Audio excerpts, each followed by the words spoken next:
To this meeting of the Transportation Policy and Planning Board for December 20th, 2021. We do appear to have a quorum, so I will call this meeting to order. Riva, if you would please call the roll. Badgerdeath Lakella. Here. Balthazar Deanna Satana. Here. Barbara Harrington McKinney. Carolyn McAndrews. Here. Christopher McHale. Here. Grant Foster. Here. Keith Furman. Present. Margaret Bergamini. Randy Udell. Present. And Tom Wilson. Here. All right, we do have a quorum. Jesse, if you would please proceed with our standard virtual meetings opening statement. All right, welcome to our Transportation Policy and Planning Board virtual meeting. If you lose connection at any point during the meeting, you can reconnect by clicking the link or calling the number in your original email. Members, if you are able, please activate your video for the purposes of quorum and keep it on for the duration of the meeting. Staff, if you are able, please activate your video when you are speaking. All panelists, committee members, and staff have the ability to mute and unmute themselves, raise hand feature when you'd like to be recognized to speak, ask questions, or request a roll call vote. Lowering your hand will take you out of the queue. Whereas members of the public who have registered to speak, the name you entered in Zoom must match the name you entered in registration. You will remain muted until called upon. The clerk will tell you when your time is up. After speaking, a member of the body may ask you a question. If you need to share documentation with the board, please send it to the email listed in today's agenda. Chair, the floor is yours.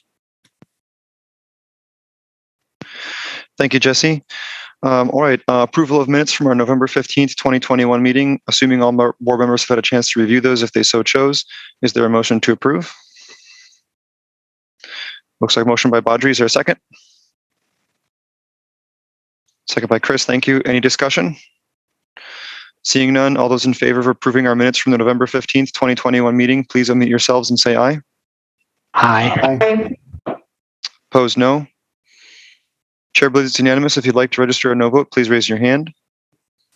Seeing no hands raised, that will go down as unanimous. Thank you. Do we have any registrants for public comment for items not on the agenda? Doesn't look like it. Thank you. Are there any communications, disclosures, or recusals from members of the board? Seeing none, we will move on then to our first item for the evening, Legistar 68294, approved TAP application projects prioritization. All right. So thank you, everyone. I'm just going to quick share my screen here. And so tonight, there we go. So tonight, what we need to do is kind of the second part of this process. I had come before to talk a little bit about the Transportation Alternatives Program, kind of how we got to this list of projects, and now what we need to do as we move towards applying for funding in January is get a sort of a ranking of the projects that we will apply for, because the Wisconsin DOT does require, if you put in multiple applications, that you let them know your priorities. Just to make this easier, I'll just let you know that they don't always follow those priorities for a variety of reasons. Their criteria might be kind of different than what the city's priorities are. And it's not uncommon that they may have sort of a set of amount of funding left, and they have to fit in a project that's the right size. So they may like a project better that's at the top of our list, but they might not have enough funding left to do that project, so they might move down the list. But we do need to do this, and I'll just run through sort of this list. This is a list that is in the order you saw this last time of kind of the staff put together a recommendation. I think, as I mentioned last time, it's kind of ideal maybe to not apply for every single thing on this list, and I will mention a couple that I think we might pull off this list. And then I will let you know that we have been talking about whether the B-cycle expansion would be eligible. We've determined that it would be eligible under the federal and the state DOT guidelines. It is something that maybe the state DOT isn't as excited about funding as some other things, but they have funded this type of expansion in the past. And in talking to our attorney's office, they feel that we would be able to do a contract with B-Cycle to cover how this would work out. Since B-Cycle would not be an eligible applicant, the city would have to apply on their behalf. So then a little bit about these projects, since it's been a little while since I've been here. School Road is on the north side, and this would be improvement, a lot of pedestrian improvements. There are 2 schools that are kind of along this corridor where kids walk to school, as well as some improvements to sort of slow traffic and improve the bikeability of this corridor. This would be done in combination. There is a bus route on a section, and depending on the network redesign, we expect that there would still be a section that is a bus route. The Rindell Park to East Springs Drive project would connect the path through Rindell Park on a couple of local streets to the frontage road with a cycle track using, there is a very large grassy median in between East Washington and the frontage road. So that section would be turned into a 2-way cycle track with local connections to reach the park and improve accessibility sort of to East Springs Drive, Zaire Road, and on. And then, of course, Rindell Park is planned for the new Imagination Center for the library.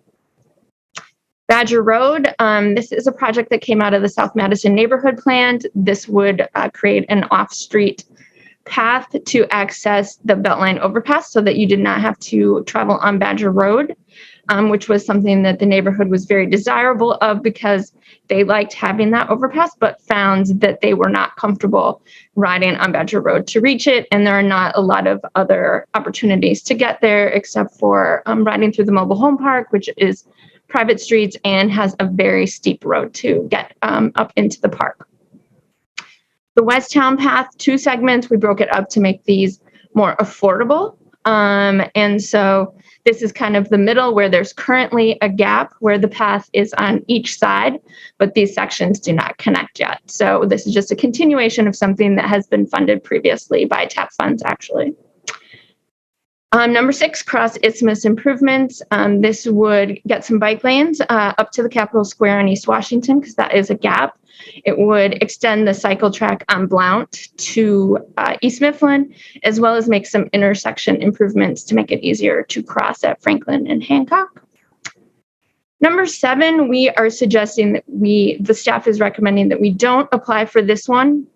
Definitely a good project. It has a lot of pedestrian improvements, trying to improve the bike lanes that are out there and do a road diet, but we think it might be more appropriate for some of the future funding that we expect to be coming with the new infrastructure bill. And also we have some issues that are unresolved kind of near the Beltline. The pavement quality is really low, but that is WSDOT to maintain. And so we've been trying to work with them to figure out how to make that happen so that we could do this full scope of this project. Number 8, Dawes Street, we're also recommending potentially not applying for this one, partially because the biggest part of the project, the Dawes Street Bridge, there is a project in 2023 at Silver, which is the street right next to where this would go. And in talking to engineering, they think it might just make more sense to do that in 2023 with the street project instead of waiting. And then the other improvements are a bit small to qualify for the minimum TAP project size. We are recommending to then apply for number 9, the Tancho Drive path, mostly because we already filled out an application 2 years ago. So there's not a lot of extra resources needed, just updating any changes to the questions, but they're pretty minimal. So since it's already done, it feels like it would be wise to apply. We don't know with the extra funding in the infrastructure bill that is going to transportation alternatives. WSDOT hasn't said if they will be using this project application period to spend that money or doing something else. I know the Wisconsin Bike Bed has asked them so that they could better understand and let communities know. But at this point, it feels like since the application is filled out, we might as well just apply again. It is a smaller project, so it could just fit into some funding that was left. And then B-Cycle, since it is been deemed to be eligible, I think if this committee agrees, it would be worth applying. It would be a way to expand into areas that are more racially diverse and low income than what we have now. I think their focus would be on the South and North, but depending on how much they feel like they could afford to spend, that we could also see some expansion into some of the other more diverse and low income neighborhoods. So that would still need to be worked out. They're looking to see, they would have to pay the match themselves. The city would not pay that match. So they need to make sure that if they apply for a larger project, that they have those funds available. That's kind of a rundown. And I guess what we need tonight is to have these ranked, the ones that we would be applying for. So I can take questions. Thanks, Renee. Questions? We can dive right into comments and recommendations.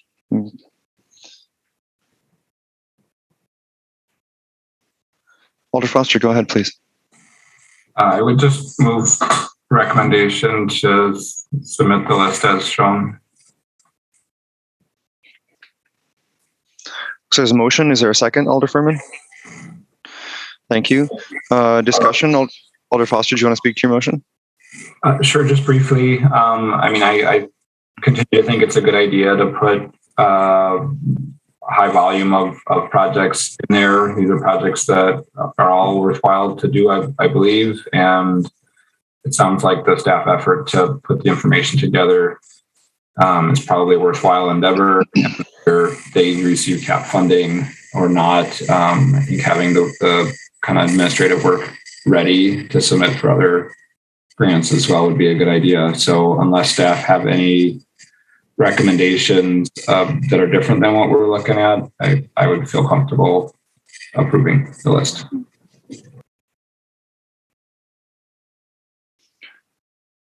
Okay, any further discussion? All right, then, all those in favor of approving the list or moving forward with the list as shown, with the prioritization as shown, please unmute yourselves and say aye. Aye. Aye. Opposed, no.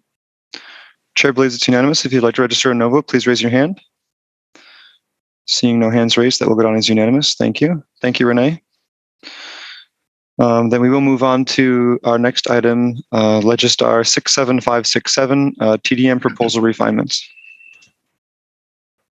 Yeah, I'd like to just give a quick introduction. We've been working on this maybe for a year now. Philip has really taken kind of the football from the 80-yard line to about 1 yard before the touchdown, right? But I want to acknowledge his efforts, but also we have with us Soumya, who is part of SSTI, Cheruvi, who is in India and was part of SSTI. Yeah, hello Cheruvi, hello Soumya. And I want to just acknowledge that, a lot of their efforts were foundational to the development of this. And then Eric Sundquist said he was going to join us. I'm not quite sure if he got his invitation or not. But Eric, was the former director of SSTI, the role that Chris now does. And both Eric and Chris have been very helpful as they've, I'm just going to say they've kind of led a lot of these initiatives throughout the United States. And so it's fun to be 1 yard from the touchdown line. So I think that's where we are. Thank you. Philip, you can go ahead. Right, I'm going to share my screen. I have a brief presentation. And then afterwards, are you seeing the presentation without the slide view? It looks like we are, yeah. All right, great. I do have the TDM tool available. There was one issue that caused me not to include it with the agenda. So I will demonstrate that after the presentation. So I want to go over the distribution draft of the TDM program.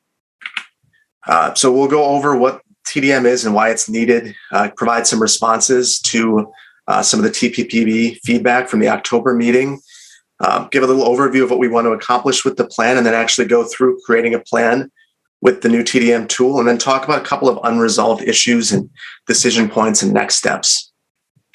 So First of all, what is transportation demand management? It's a series of a package of policies and strategies designed to increase the efficiency of the transportation network and to reduce the number of single occupant vehicle trips on that network. And this is very needed. This chart right here is probably familiar to you. Since the early 70s is where this starts. We've seen a 120 or 190% increase in VMT and a 60% increase in population. So we're seeing a pretty dramatic outpacing of VMT compared to population. That this is a national trend, but it's also a local trend.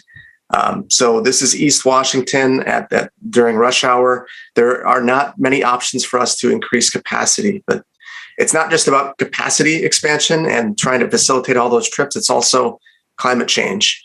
And we know that if we continue down the same path that we've been traveling down, so to speak, we are heading in a direction that is really detrimental to the earth and really dangerous. And we know that some of those impacts are already happening now. If you look at this map, got a little arrow pointing to where we are. Over the last 30 years, we've been seeing approximately 4 inches annually additional precipitation than we normally did in the 20th century. And the impacts of that are pretty stark. Here's some pictures from 2018's flooding.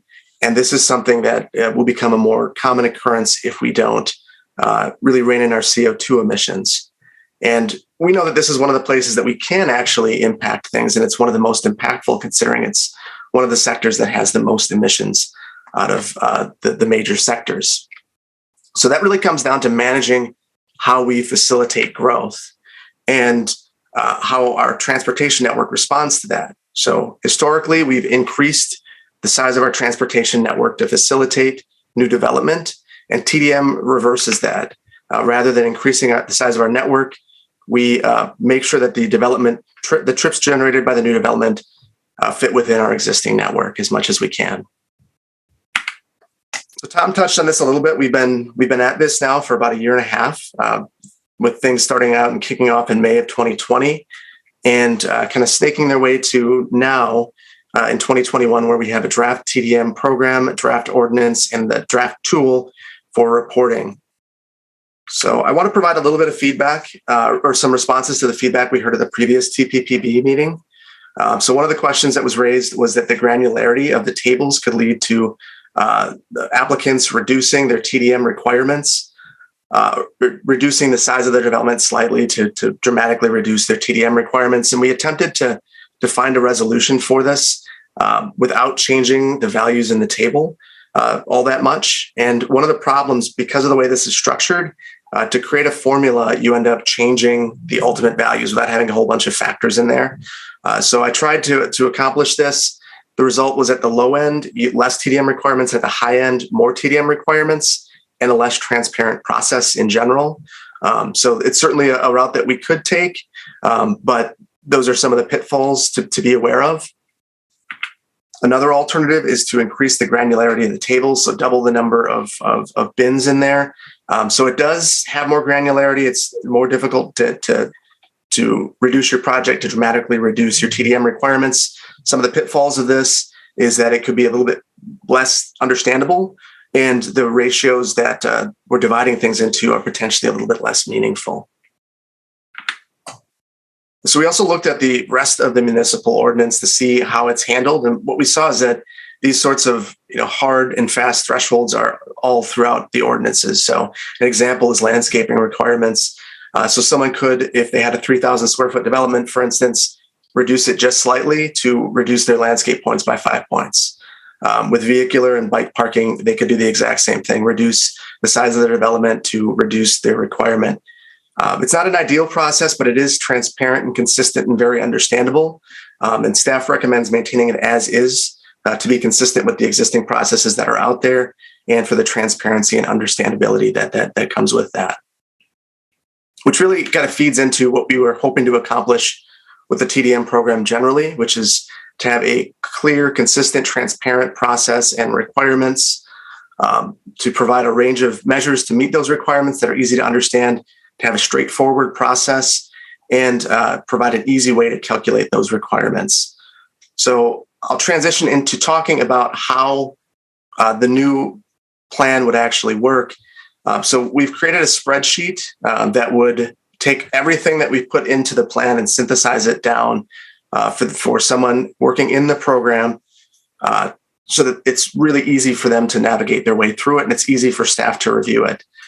So at the very onset, they need to gather project information such as their location, the use classification, the size of the project, the parking that they're proposing, and the minimum outlined in the ordinance, the proximity to transit, the proximity to alternative transportation such as bike share and car share, and download a copy of the plan and the TDM spreadsheet.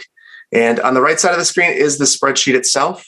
And this is where all of the information will be entered into. So I'm going to walk through entering that in the presentation, then I'll do another one in the spreadsheet itself. So this project should look familiar. It's one that has been demonstrated a number of times through here. It's an apartment project in the periphery of the community, the 7400 block of Raymond Road, a residential apartment building, 20% affordable at 60% of the area median income, 100 dwelling units, 150 parking stalls, no access to bus, bike share, or car share. So if they were to submit this project in using the new spreadsheet, what they would do is enter the project information, its location, and then the name of the TDM coordinator. And that would go right into the spreadsheet. Next, they would identify the project's proximity to alternative transportation. And this is a really important step because it actually adjusts the value of some of the measures. So if they are outside of the bike sharing service area, for instance, they would only receive 50% of the points if they were to offer bike sharing memberships to their residents of their apartment building, which in this case they would be. It also provides some base points as well, so it's important. So that's transit. It's also bike share, and it's Zipcar, and there will be links to that in the spreadsheet as well. Then they enter their location based on proximity to transit. So if they are within the BRT service area, they would have to meet 100% of the TDM requirements. Just outside of it, in what we're calling the general urban area, 90%. In the suburban area, which is kind of the orange area, 80, and then in the periphery, 65. And entering this in the spreadsheet would actually modify the TDM requirement for the applicant automatically without them needing to enter anything. They would also enter their use in this portion of the spreadsheet as well.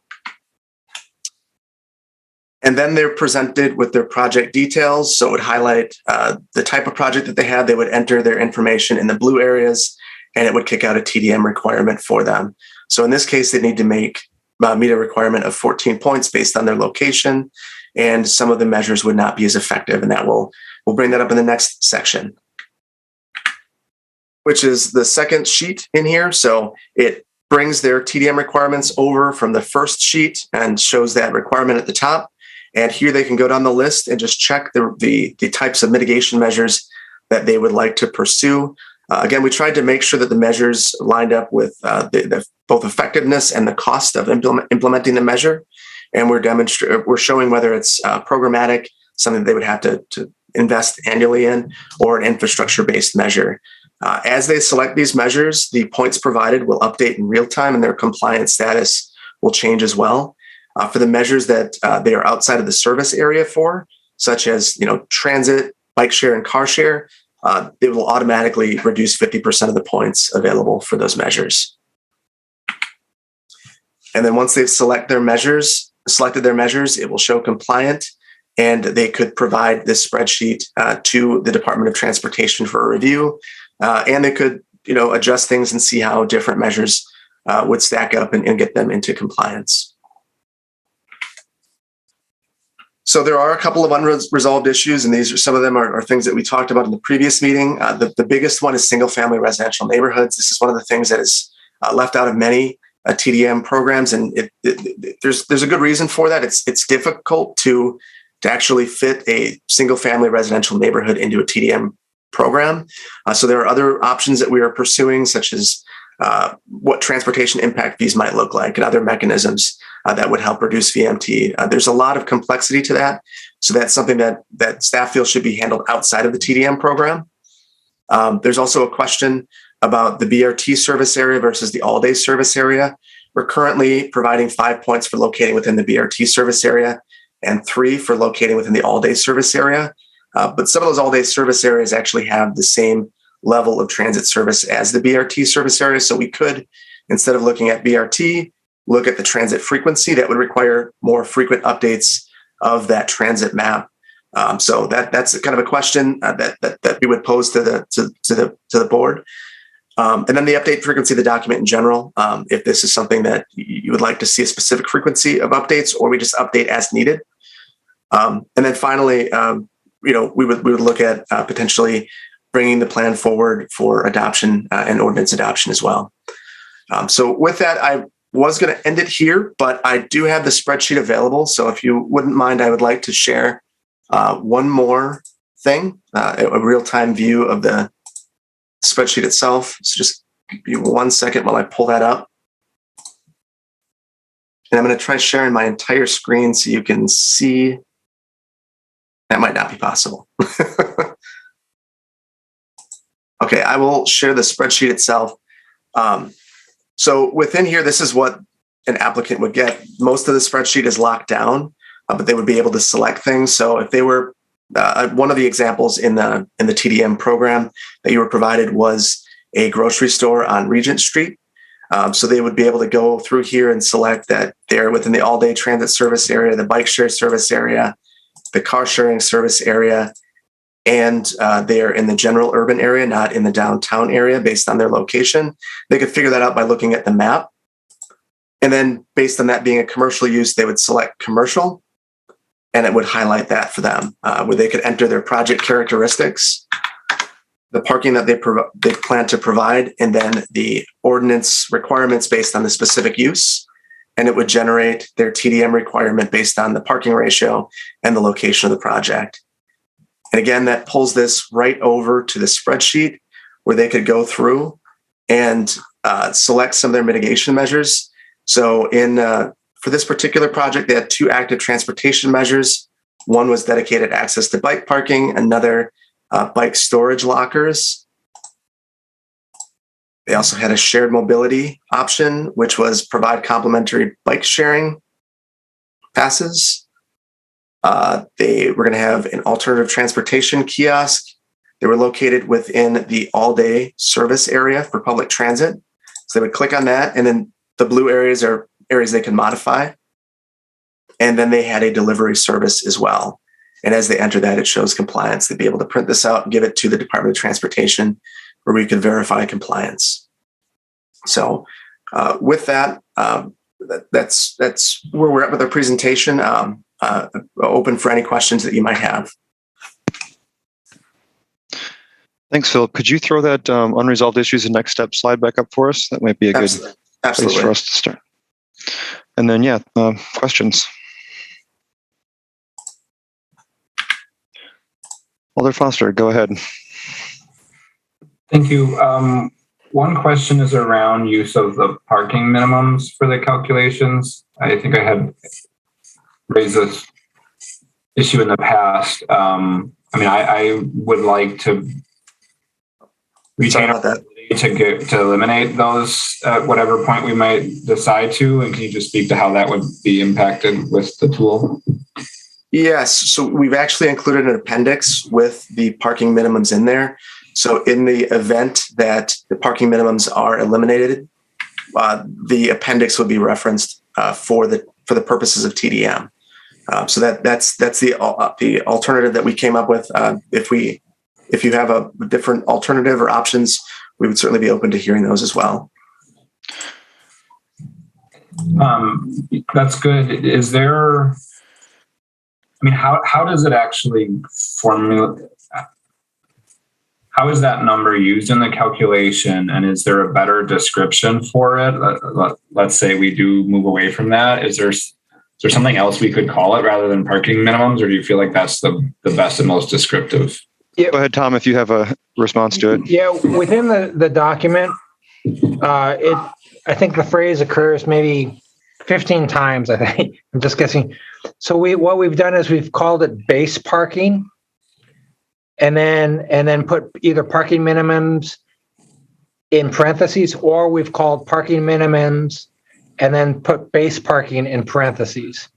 And then in Philip's appendix, he says in the event that parking minimums are eliminated in Madison City ordinances, these are the base parking numbers to be used for the calculation for TDM. So we tried to acknowledge that we still have base parking, but also provide the avenue for when and if we don't. And that's actually really in direct response to, I think, a previous comment that you had maybe 6 months ago. That sounds really good. I guess I would encourage us to think about just making that update as part of what we actually pass, rather than having the, if things change in the future. I think we should just go through and just call it base parking all over the place, pull out any reference to minimum parking, have the appendix be the actual, here's what the table is for base parking, and just, it may happen to continue to coincide with minimum parking for the time being, but that way I think we're just more future-proof from that. And, I think it also allows us in years in the future, if we want to make adjustments to that goal, just to dial the TDM in, we could also do that independently from whatever still happens to be or not related to parking minimums in the zoning code. Yep, that's something we could absolutely do.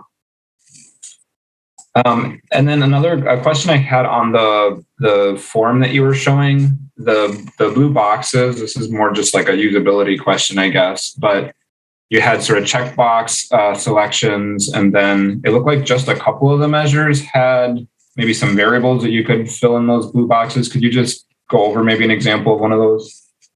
Yeah, so there are a couple of those. So affordable housing, for instance, the percentage of affordable housing is one of the measures that you could adjust. So it explains it in the description to the right of the blue box that, if you were 10%, you would want to enter 1 point. And for every 10%, you would add another point to that. So that would be something that at the staff level, we have to make sure that it's filled out correctly. Another example is there's an opportunity for other innovative measures and strategies to be presented. So they would have to describe the strategy that they're proposing, and then enter what their proposed value for that strategy would be. This could be something that is completely outside of what we've imagined, and they would have to make the case for that there. Another example is land use mix. If they have 3 uses, for instance, they would get 1 point per use, and they would need to select that from the drop-down list. So anything in blue is something that the user could enter a variable for. And I guess one thing that in thinking about it, we could certainly modify that color to show that it's an optional variable if that measure is selected. Sounds good. I'm sure you'll see how it's working once it goes live, but just something to keep an eye on to make it obvious for folks. I guess just in response to your questions here, then a couple pieces of feedback. One would be for the transit map and this BRT versus all day. I feel kind of similar for this as I do with the TOD. I think we should be. I think whether a route is technically BRT or not is less impactful as it relates to this or TOD than what the level of service is. Really sort of frequency and duration throughout the day. So I'm kind of thinking of it more in terms of the network redesign and how sort of a 10-minute or sooner versus 15 or 20 versus 30 versus 1 hour.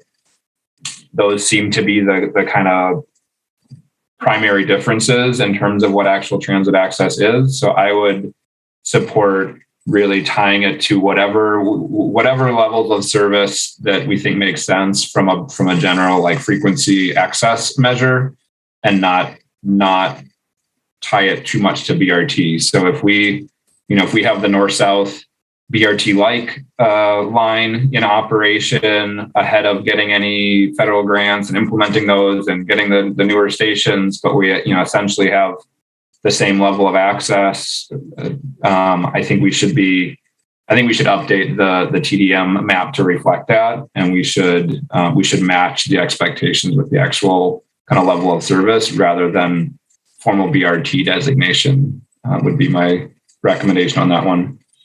And then on the reviewing updating measures question, I think it would be really great to actually just set a frequency. I think especially as we're rolling this out, I would say at least, like once a year probably makes sense. Come back. I think, come back to TPPB, give a review of here's what we've seen so far. Here's issues, here's recommendations. And obviously if there's any, value in making changes to it even before that, come back whenever it makes sense. But I think as a starting point, maybe reviewing it here on an annual basis would be a good start.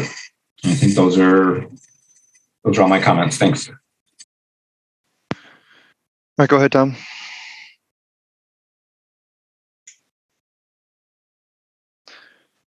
Thank you for your patience. So creating a dialogue, Philip has kind of created a GIS envelope, that kind of feeds into this. I'm going to just call it a spreadsheet, but it's a sophisticated spreadsheet. And I'm wondering, maybe we could call it, rather than using the word BRT, maybe we call it Tier 1 bus service or something. But I think there is one thing that's would be useful is if it's only modified maybe once a year or maybe once every 2 years, because there is if you go back to like where Philip had created his maps doing the 100%, 90%, 65% and all that, it'd be nice to there's a fair amount of work in developing that and thought, and it'd be nice to only modify that at certain intervals rather than having it dynamically modified, through the year. Yeah, and I think that's totally reasonable. And Transportation Commission, the kind of the primary review has been that once per year, for in August kind of thing. So I think it would be totally fair to just tie it to something like that. And hopefully once the new network is adopted, we're not seeing dramatic changes even year over year, but really some smaller tweaks perhaps to some of the stops, et cetera. So I don't think it would have to be kept like real time updated or anything like that.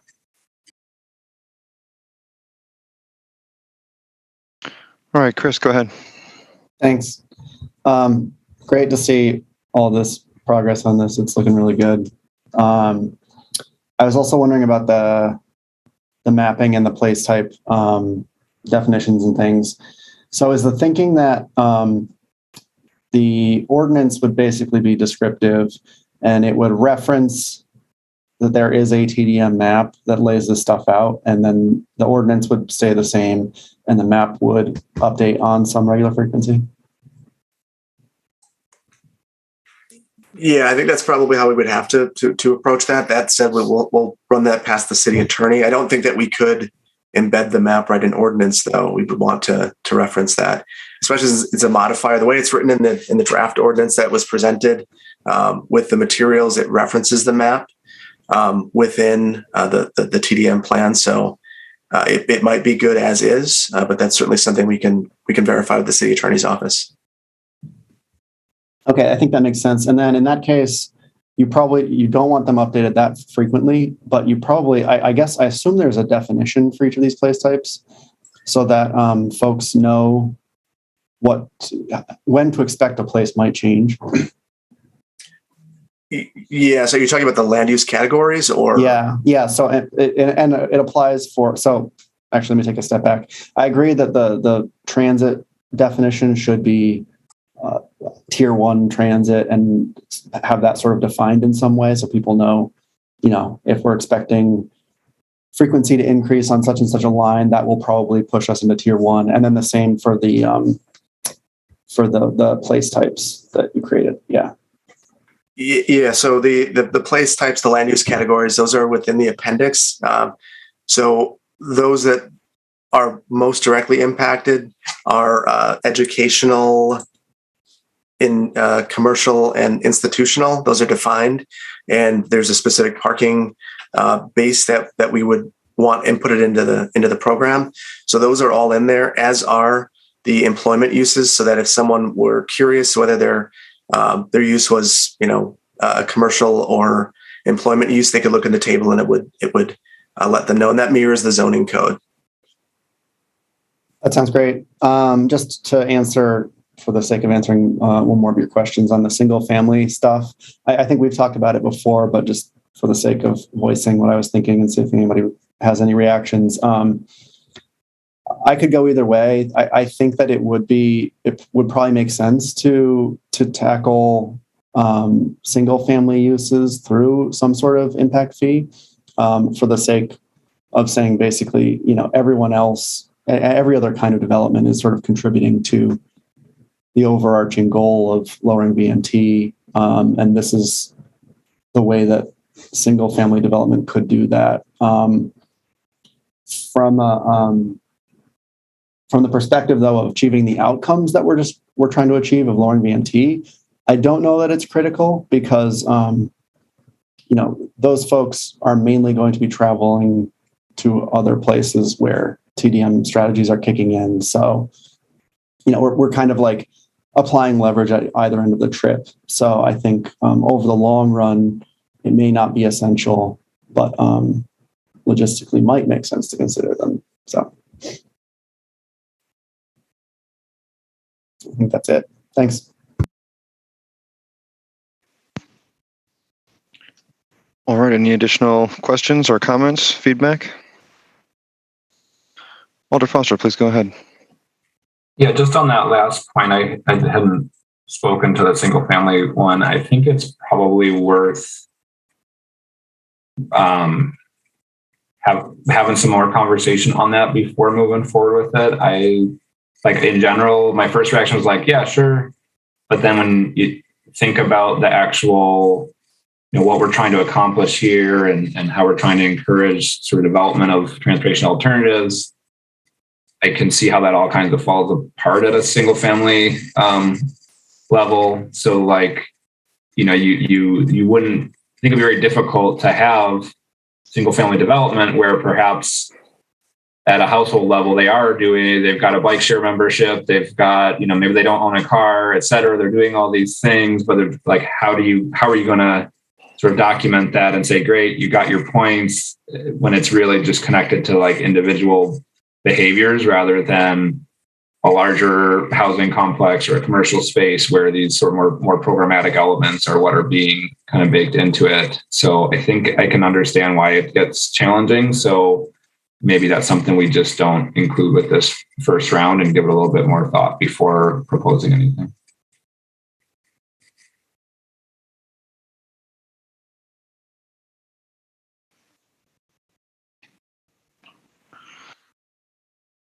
All right. Any further questions or comments? All right. Tom, go ahead. Yeah. So I think we would like to move forward on this. I think we can take some of the comments and make some modifications tonight, but we probably won't get anything perfect, but it would be nice to get something. You know what I mean? And move on this. So I think we want to maybe do one more touch base with some of the stakeholders, because really, our stakeholders have an interest, right? And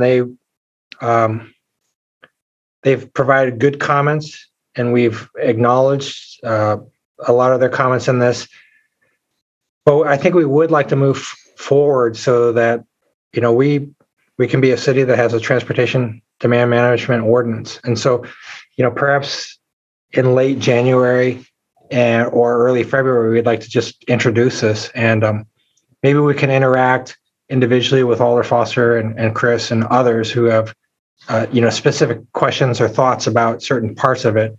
But then I I'm feeling like, yeah, let's do this. Let's start a process and change the paradigm so that we start reducing trips. So if that's okay with the board. All right. Well, I would entertain motions to approve the refinements. If that's what you're looking for, Tom. I don't Official think- word from us, or No, I don't think we do this. I think that because the board will need to approve this, but I think we view ourselves as partners with the board as we introduce something into council, okay. right? And so Gotcha. we're your partners as we seek together to reduce our VMT. And so I'm just kind of alerting you to that rather than introducing it in June or August, I think we just as soon start to introduce this sooner so that we can begin understanding this and reducing trips sooner. Sounds good. Thank you. Alder Foster, go ahead. Yeah, I think so as well. I think we're in a good spot to put it forward, get that sort of final review, and start working with it. So I'd be happy to put my name on as a sponsor and support bringing it forward through the formal process. All right. Thank you. Then last call for any comments or feedback, questions. All right. Seeing none. Thank you for that. I'll move on then to Legistar 67554, discussion of bus rapid transit and transit-oriented development zoning framework.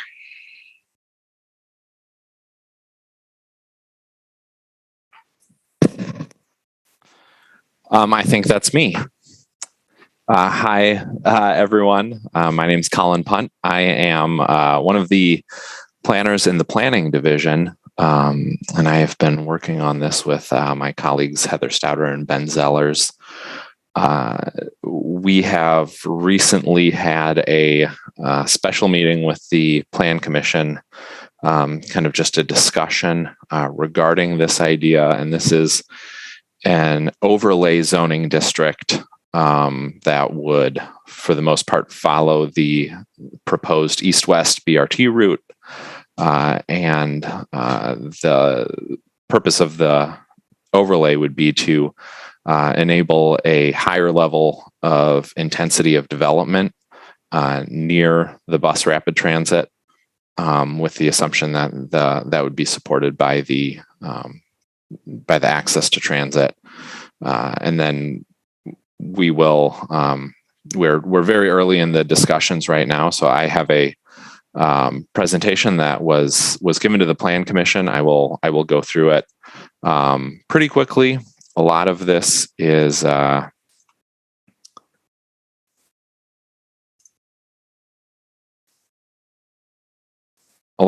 very development heavy, which is a lot more the Plan Commission's wheelhouse than the TPPB's. But we can discuss it, and we would really like your feedback on some of these items. So I'm not going to recap the September 30 Plan Commission overlay discussion, TOD overlay discussion, since we are we're beyond that, and I can kind of talk about the December 9 discussion. We have, as staff, have included some thoughts and recommendations as to how the overlay would work, and some examples within the districts, and a number of case study parcels. I'll go through the case studies pretty quickly, and then we have some questions and discussion that I'd love to get your feedback on. So don't need to discuss where the east-west BRT route is. The Plan Commission did discuss whether the overlay should be within a quarter-mile buffer of the corridor, a half-mile buffer, a quarter-mile of the stops, or a half-mile of the stops. Kind of where the Plan Commission landed is to include all parcels within a quarter-mile of the corridor itself. Just very briefly, mixed thoughts on the half-mile, quarter-mile versus half-mile. In December, they decided quarter-mile was better.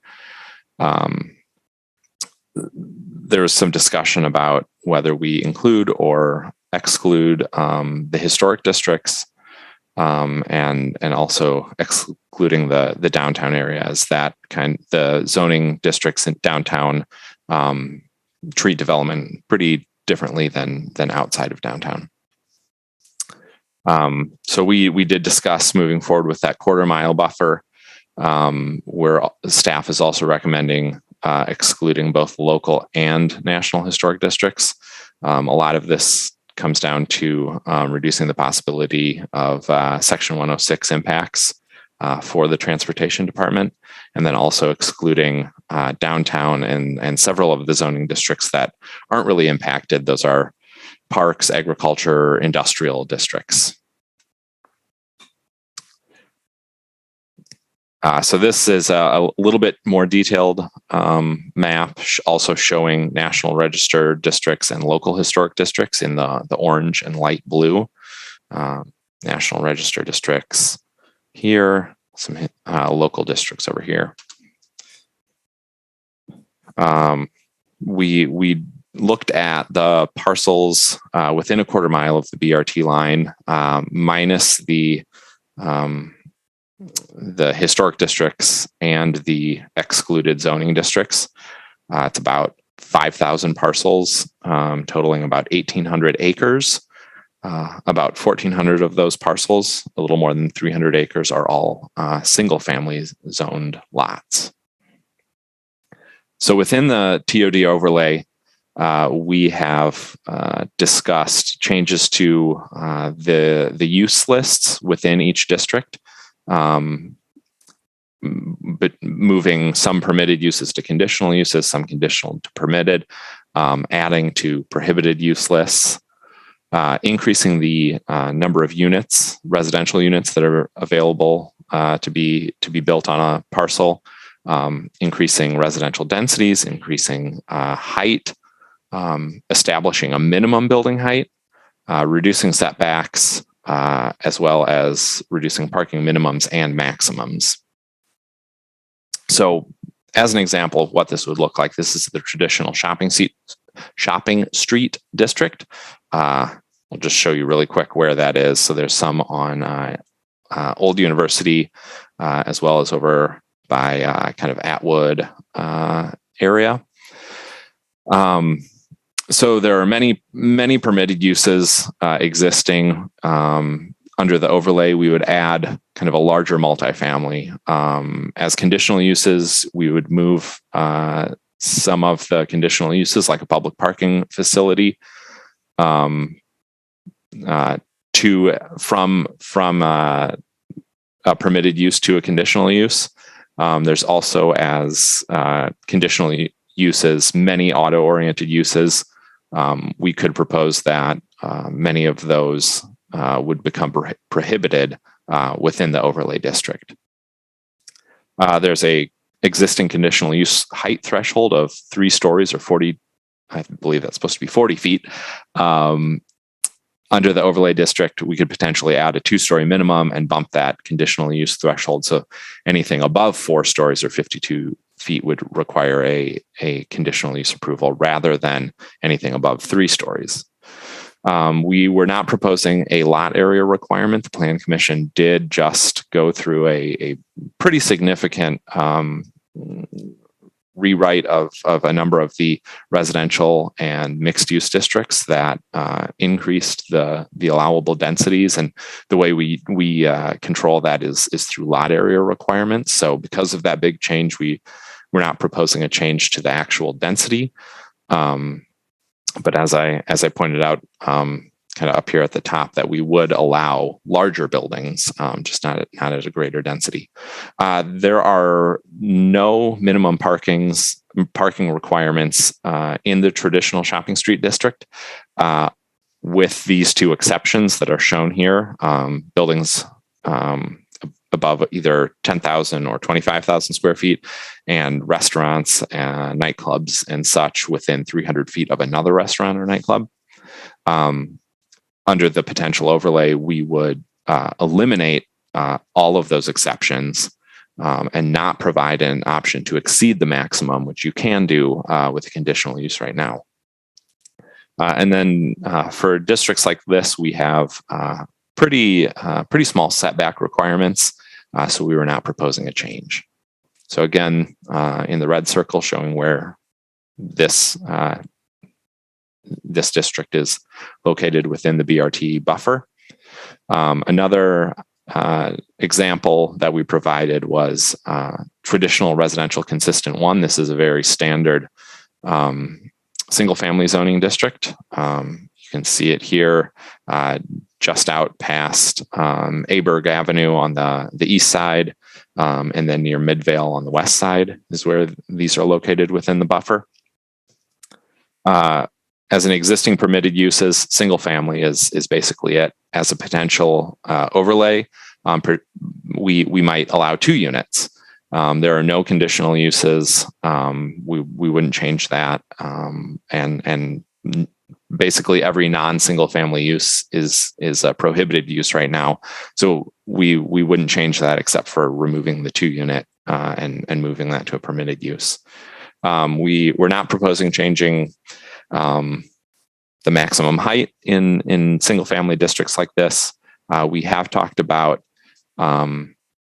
either leaving the lot area requirement the same, or if we add a 2 unit, maybe we do the same lot area requirement. So 6,000 square feet, you can build either a 1 unit or a 2 unit, or maybe we have a slightly larger lot area requirement for 2 units.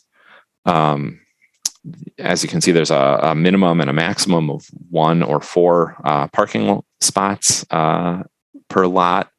We would eliminate the minimum and then not provide an option to exceed the maximum, and then make the front and rear setbacks potentially ever so slightly smaller. So we do include a couple case study areas. So this will show kind of in real life what these would look like. I won't dwell on these too long. So near Mineral Point Road and South Gammon, we have sites A over here by the mall, and B, it's a single family home. They are zoned commercial center and suburban residential consistent 1. So site 1 is it's the Bridgestone auto repair station. So currently, this is commercial center. You could build a 5-story, 78-foot building. You can also do multifamily as a conditional use. Under the TOD overlay, perhaps we could go up to 7 stories as a permitted use. Greater than 7 stories would be a conditional use. Right now, you can do a multifamily up to 36 units. We're proposing you may be able to do a multifamily up to 36 units under the overlay. If you want to go bigger than that, then you need a conditional use. There is a proposed rezoning to RMX, regional mixed use, which is our most intense mixed use district. As you can see at the bottom, that allows pretty large buildings, up to 8 stories as a permitted use. And then so under the overlay, buildings larger than 8 stories would require a conditional use. There is a plan just adopted, the Adana area plan, showing this for regional mixed use. So 2 to 12 stories, no maximum density. You can do things quite large, quite dense, quite intense over here. So that would be supported by the overlay district. Site B is a single family home zoned SRC1. So right now you can build a single family home up to 2 stories. Under the overlay, perhaps you could do a 2 unit. There's no neighborhood plan, but the comprehensive plan does recommend kind of that lower intensity residential. So over at Sheboygan Avenue and University Avenue, we have these 2 sites zoned SRV2 and SE. SRV2 is a suburban residential multifamily district.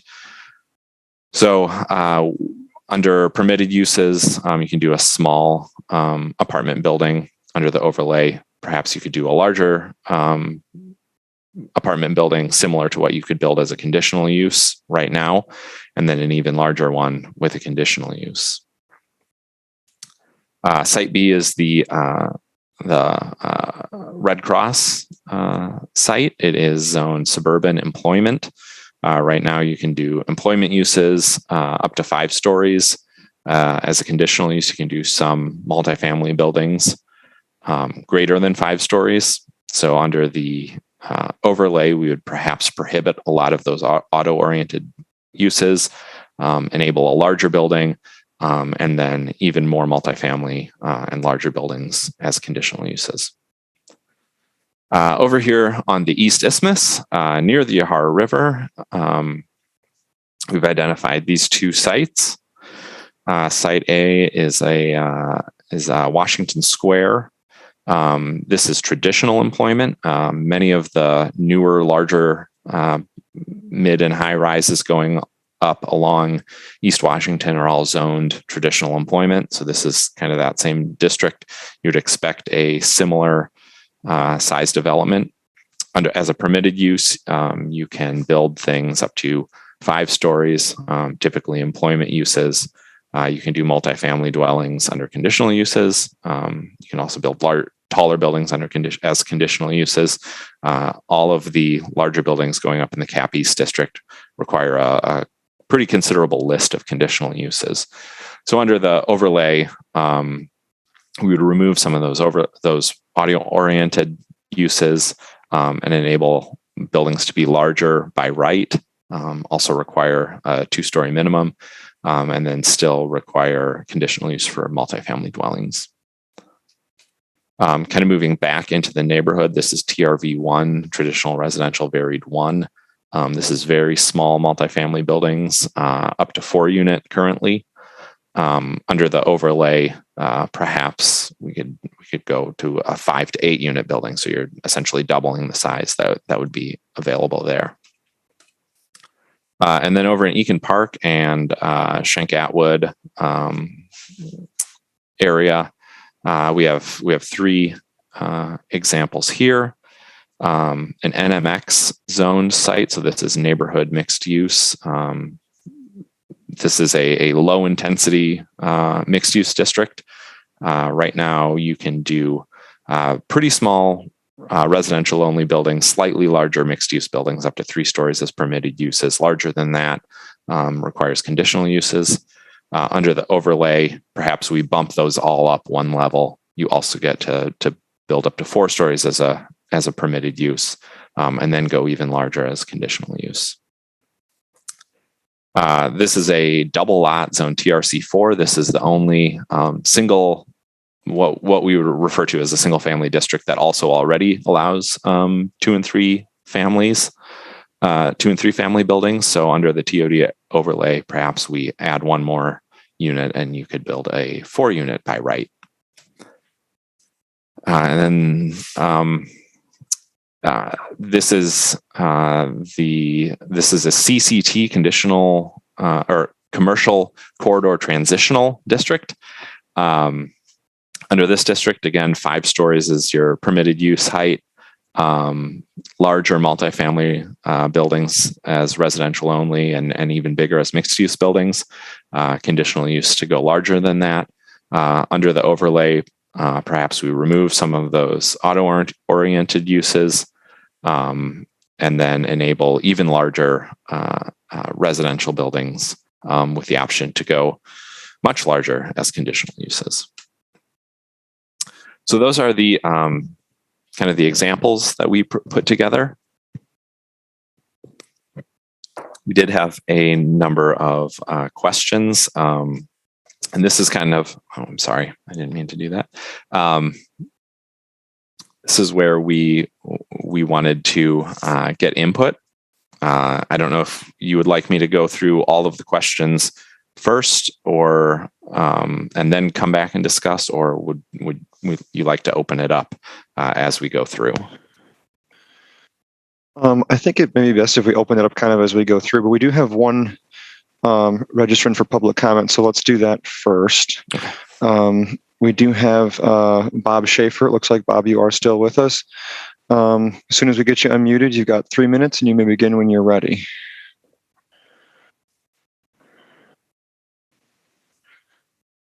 Are you there, Bob?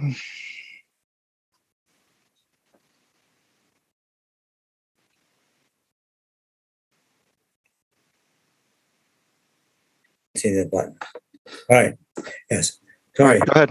I wasn't seeing anything about my mic or being unmuted, and so sorry that I No problem. yes. In listening to this these presentations, that as a person who has lived 81 years and seen many different things transpire over the years in terms of transportation and living things, that one of the things that this strikes me on is that it seems to be more oriented to people living and working and traveling and doing business all within a certain area. And that I think one of the things that's overlooked is that when we look at the MPO travel maps and we see the amount of people who are going outside of this area to work and the people from other areas that are coming into this area of work, that if we are doing everything to make things less auto accessible, that then what we are going to do, I think, is kind of confine what Madison is going to be all about. So I think that there are other technologies that have been overlooked by this committee, and that some of them are more modern technologies, more personal rapid transit type things. And that I even saw on the news a while back where there's an industry that is looking at providing automated flying devices that can land on top of buildings and so forth like that.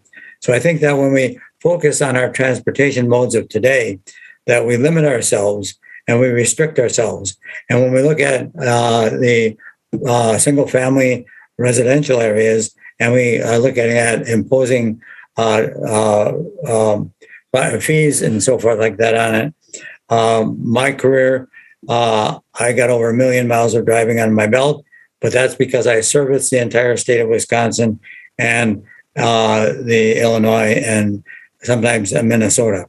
So for me, public transportation was not workable, and that I used to carry about 40 to 50 pounds of tools and parts, and sometimes even more than that.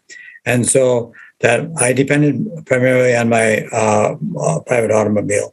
So I think that we need to look at the aspects of the community, and we need to look at what is the needs of the community and how can we make it a more vibrant community, and what type of technologies that are on the cusp and even being developed in other areas. Now, what type of technologies in terms of moving people from Bob, your 3 minutes is up. Please wrap it up if you can. Yes, we're using 18th century technology, previously supplied by horses and buggies, and now by buses. All right, thanks, Bob. Are there any questions for the speaker? Hold on, the participants list up here. All right, seeing none. All right, thank you. Let's proceed then with the individual items that you got there, Colin. All right, thank you. So I will just kind of give you the question and staff suggestions, and then as any input that you have, I would love to hear. So first, regarding the geography in which districts should be impacted by the overlay, staff is suggesting the quarter-mile buffer from the entire corridor, or the entire east-west BRT corridor. We would exclude the local and national historic districts, and any areas within the downtown height map. So that's basically Blair to Park Street. And then the zoning districts that would be affected would be most residential, mixed use, and commercial and employment districts. We would exclude the downtown districts, industrial, special, and master plan districts. And then I would note that there are urban design districts that are a similar overlay along many of these areas, and the standards in those districts would still apply. All right, thank you. Alder Foster, go ahead. Thank you, and thanks for the presentation. I guess first I just wanted to share a general comment that around how we're approaching this, and that is, I think it's really important for planning staff and for plan commission members to really understand how limited our ability to serve many areas of the city is, and how limited it's going to be moving forward. As we've been doing our transit network redesign work, I think the consultants have done a really good job of really drilling that home for us, that we're going to have to make a lot of hard choices about where our limited transit investments are going to go. And while I'm really hopeful that we can expand the total resources that are available in the future and yes, add some additional capacity, I think the reality is that we should not expect the transit network to substantially be different than what we're going to be approving over the next year. And so I say that to just really put a fine point on transit-oriented development, that I think we should be really approaching it as really trying to take full advantage of the locations that are very close to high frequency transit, because there's not going to be a lot of them, and there's not going to be the ability to create a lot of new ones. So with that being said, I would really strongly recommend that we consider locations within a half mile of high frequency stops. I don't think it makes sense to really talk about the corridor. The BRT or any other high frequency transit corridor isn't really a corridor, it stops. And there's zero advantage to being close to where a BRT bus drives by. There's really only advantage to being close to where you can access that service. So I know there was some alternatives drawn up, and maybe that's something in the future we could get a close-up look at, Colin, is sort of that difference between the quarter mile buffer along the corridor and that half mile from the stops area. But I really think that that's a critical, before we dismiss that and write it off, I think we really need to take a close look. And my starting point would be to consider having that be part of the TOD area. And then I think I just want to acknowledge we did receive a number of comments around the historic district exemption. And it feels to me like some additional work is needed there. I think, as was shared at the Plan Commission, it would be, I think, helpful to understand how these two things really interplay, and why we couldn't have areas both be part of a TOD and a historic district, still have the protections in place that make sense within the historic district, but not preclude or exclude all of the potential changes that the TOD overlay could bring. So to me, that is something that we should be careful about before dismissing them altogether. Thank you. Thanks, Alder Foster. Chris, go ahead. Did Tom Lynch want to respond to that? Go ahead, Tom. I can provide a little bit of clarification on the historic district exclusion. So as part of the National Environmental Policy Act, we're supposed to disclose all of the impacts associated with bus rapid transit. And there are some 106 consulting parties that feel like the TOD is actually an action, a federal action associated with the bus rapid transit. And so what we're trying to do is we're just trying to properly allocate the historic impacts associated with bus rapid transit. I feel like we need to fully disclose everything that bus rapid transit will do, including not only direct effects but also indirect effects, and that's what we want to do. But the transit-oriented development, it's a separate action. It's an action of the Plan Commission, with input from other people, and so that exclusion helps provide that boundary line of just understanding which impacts are distributed where. And planning staff did mention that historic districts still can be developed to higher densities or whatever. It's just part of a little bit separate process and not strictly associated with the bus rapid transit.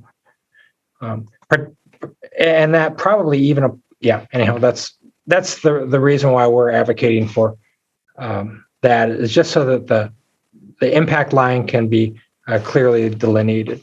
So. Thank you, Tom. Go ahead, Chris. Thanks. It's great to see this coming together. I think it's a good policy that still needs some tweaking. I'll try and respond to these questions. I think it's going to drift into some of the upcoming questions. But regarding the quarter-mile buffer, I actually like the quarter-mile buffer. I think that's fine. I think in terms of, we think of a quarter mile as being walkable to transit. I think taking some of these policies much further beyond that could be more sweeping than we expect, especially if it's along the isthmus. We're talking about covering the whole isthmus in some places with this policy, which I think in terms of some of the auto-oriented stuff, which we can talk a bit about later, I think could have a lot of unintended consequences. So I think we want to think about that. Although I also see a quarter mile buffer TOD policy as maybe a gateway to expanding it down the road if it turns out to be successful. But I don't see any reason to necessarily start with anything bigger. And then also to this historic district question, I think Alder Foster made a good point about the fact that we're limited in where we can run high frequency transit. And here, I think we're very interested in making sure that we can get as many folks living and working along that corridor as possible. And there's going to be limited opportunities to do that. So historic districts are going to be one of those opportunities. We've already started to see, eventually this policy theoretically will apply to the north-south corridor also, where with the South Park plan, we're already also starting to see there some reining in of the density. So, I'm reluctant to see sort of the density around these high frequency transit lines, corridors, chipped away through this and that. So we should be really careful about that, including when it comes to these historic districts. And also, it's not clear to me what aspects of the TOD overlay shouldn't apply to historic districts. Maybe it's some of the height concerns, but a lot of it, like lowering parking requirements and a lot of these policies, there's no reason it shouldn't apply to historic districts. So I think it's worth taking a close look at what the real concern is about applying it in those places. And I think that's all for now. We'll probably get to other stuff as we walk through the list. Thanks. Thank you, Chris. Carrie, go ahead. Thank you. Thank you, Colin. Mm-hmm. I just wanted to underline or emphasize a couple of points that Alder Foster and Chris have already made. Questions about, is it possible to have these sort of station area overlays or include nodes, or thinking more about where the quarter-mile buffer would expand to include a half-mile buffer or some other area around a node or a station area, because it makes sense for other reasons. I like the starting point, clearly, of a corridor. I like the clarity of that. There are a lot of parcels there. There's a lot of potential. But when the way these places work might vary based on what's happening at that station area. And I'd like to see something, kind of more specific. And then on the point of the historic districts, indeed, my first impression was that there would be TOD that's completely compatible and worth going for in the historic districts, that should be part of the plan. If that needs to be separated because of something administrative that makes it helpful, I guess I would appreciate that. But the kinds of lower density twins and quads that look like that are proposed in the TOD overlay seem compatible and useful in the direction we need to go. In a lot of especially on the west side. I'm done. Thank you. Thank you, Carrie. Elder Foster, go ahead. Yeah, just wanted to also highlight something I mentioned earlier. I think we would be best served if we really pull out BRT from our discussions of TOD and swap it out for the tier 1, like we discussed with the TDM, and really set standards there.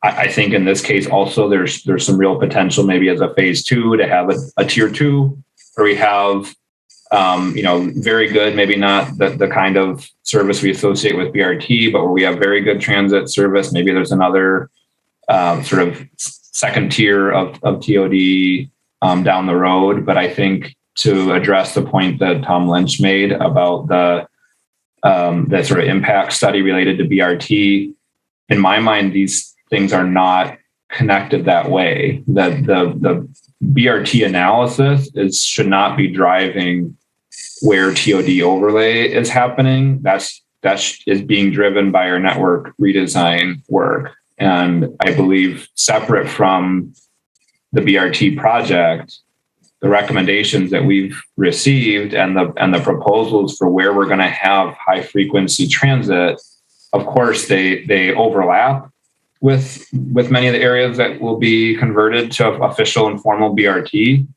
But where we're going to set our TOD overlay district, I think should really be connected with where we do have and will have our high frequency transit. And I think perhaps creating that separation and not just swapping in the words BRT when we're really talking about high frequency transit could help not muddy the waters and not bring unnecessarily things into an analysis for BRT when that really is its own project, and it shouldn't be, I don't think, driving the TOD decisions. So the TOD overlay district actually already exists in the zoning code, and I can't say for sure how it references the transit, but it does not reference bus rapid transit. I don't believe, but we do need some assuredness of what the transit is, and so for the time being, BRT is kind of what we know. So that's what we have right now. And as things change down the road, we can adjust the overlay district as necessary. Go ahead, Tom.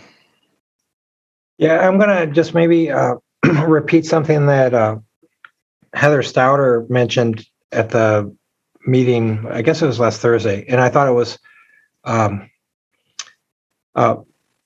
pertinent to the discussion. That she said that the TOD overlay was associated primarily with the BRT routes, in that where we put a station represents a $500,000 investment, and so that we've basically set in stone kind kind of our routing for at least, I'm going to say for a decade. It's if you look at literature, they talk about light BRT and hard BRT, and what we're proposing is hard or heavy BRT, which designates a sense of permanence and investment in that corridor, and that's perhaps why the zoning would follow that, investment and permanence associated with it. And I'm just repeating what she said, and I think perhaps if we have this presentation again, she would be available. This is kind of the holidays, and I appreciate Colin being willing to come. Yeah, so I just thought I'd forward that on. Thank you, Tom. All right. All right. Any further discussion on this one? All right, Colin, feel free to go on to the next one then. Yep. So then we ask about residential densities and intensity increases. So as I mentioned before, we recently increased densities in most multifamily districts. Staff doesn't recommend further changes to the intensity or to the densities at this time. We made those changes to bring the zoning code in line with what the recommendations in the comprehensive plan are. We do recommend, though, that that we would allow an increase in the number of units allowed as either permitted or conditional uses. So while you say in a 1 acre site, the allowable density is 60 units per acre. Right now, that may be artificially capped at a 30 unit building, but under the TOD, you could allow a 60 unit building. The actual allowed density isn't changing, but the number of units and the and the practical density would then change. So if anyone has comments on that, I would love to hear them. Comments, feedback, questions? Alder Foster, go ahead, please. The only, I think, comments related to this is just, and I mentioned it at the Plan Commission meeting, but I think we should be considering some stronger minimums related to density or intensity of use. I think the only thing I saw proposed so far is a 2-story minimum. Just really reinforcing the comments I made earlier. We should treat these locations and these parcels as sort of scarce resources where we can really fully support a lot of intensity of use, both residential and commercial, and serve it well with high quality transit. So I think we should I know we sometimes trust the market. We'll always push for the maximums of whatever we allow, but I think that's not always the case. And I think there could be a lot of value in just really setting not just some increased allowances, but some expectations that property along these areas really should be developed for a high intensity of use. And I think on the question of auto-oriented uses, I think it's a complicated one. There were some interesting conversations starting at Plan Commission there. I think we should, as one of the comments we received, I think we need to be careful about just sort of saying, oh, it's fine. There is a direct relationship between auto-oriented uses and sort of walkability and transit access.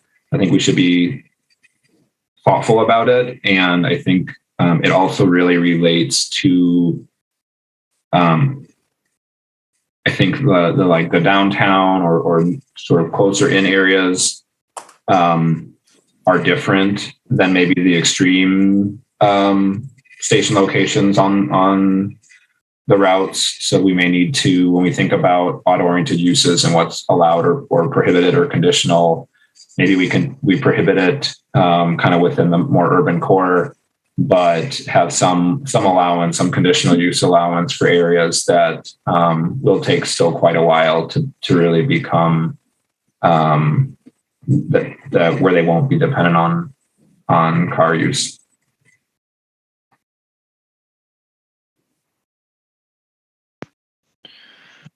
Chris, go ahead. Thanks. I had some thought about the auto-oriented uses also. I think I agree with the intent completely, and I think it's the execution that needs to be tweaked. I have some thoughts maybe. So I think what's right that we're trying to avoid here is having uses that generate a lot of driving or encourage driving close to the transit stops, which may be certain kinds of drive-up windows and things.